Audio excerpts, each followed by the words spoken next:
All right, James, thank you so much for joining us today. I appreciate you taking time. I know you stay very very busy, so I appreciate you taking time this morning. Thank you. Thank you for having me. I'm glad to be here. Absolutely, absolutely. So first of all, I always like to ask our guests, how did you get into behavioral health? It's not a field that most people end up in on accident. So for me, I actually fell in love with psychology my junior year in high school. I had the opportunity to transfer schools. I grew up in a Catholic school the majority of my life, transferred to a public school my junior year, and they offered a class, psychology, which was the opening of kind of where I'm at now. And I've always been in love with how the mind works and how behavior has a factor in that. And I first started off working with youth and teens with behavioral challenges and struggles. And that has led me to work with and be interested and learn more about adults as well and leaders. So that's how I started my journey. That's awesome. That's awesome. So you do coach, you still do coach both youth and executives, especially in relation to ADHD.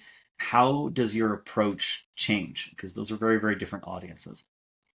Yeah, so I would say for me, I think the number one piece is definitely the connection with the client, whether it's a youth or executive. But with youth, I really focus on them being heard and identifying kind of what they're seeking from that connection and that journey. Because a lot of times with youth, it's obviously the parents are the ones that are seeking the services for their child. So a lot of the things that are worked on or want to be worked on are from the parents.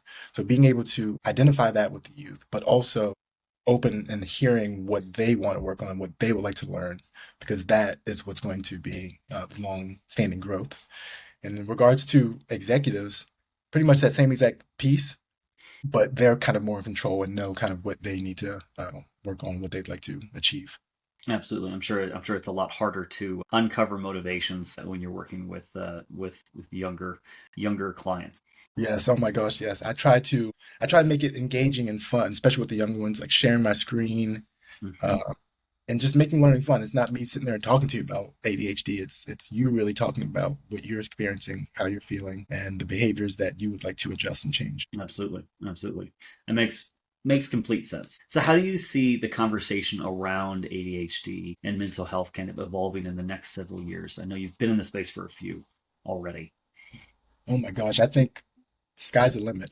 I'm so grateful that we're talking more about ADHD and mental health in general, and I only see it